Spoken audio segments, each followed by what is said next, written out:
Hello everyone and welcome to my YouTube channel. Today we are going to discuss about how to activate eSIM on your iPhone iOS 26.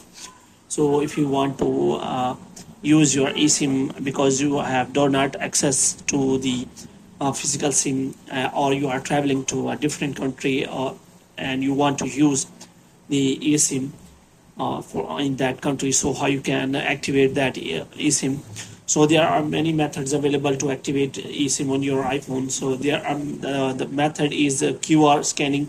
So you can simply scan QR code provided by the network provider, and the second method is as that you can simply activate eSIM by manually. So if you want to activate, so how you can do that? For this, what you have to do, you have to simply watch this video completely. So without wasting any time, let's start the video.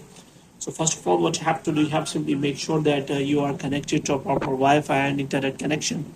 And after that, what you have to do next is you have to simply go to settings, and after that you have to go to general, and in general you have to scroll it down until you find the option of transfer or reset iPhone.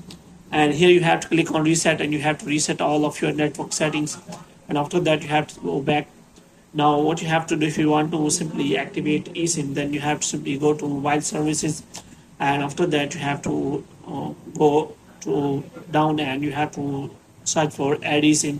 So you have to simply select for that, and after that you have internet access, and after that here you can simply find the two options are transfer from a nearby iPhone, which means if you have already an eSIM and you want to transfer it on your near iPhone, then you can simply select that iPhone, and after that the second option is as that you can simply scan QR code. The first method is as that to transfer a phone number from another iPhone, make sure your other iPhone is nearby, unlocked, has Bluetooth, and using iOS 16 or later.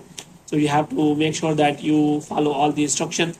And the second one is that you can simply scan QR code from the network provider of your company, and after that you will be able to use your eSIM without any problem. So hope you have liked this video. If you get more videos like these, you can subscribe our channel.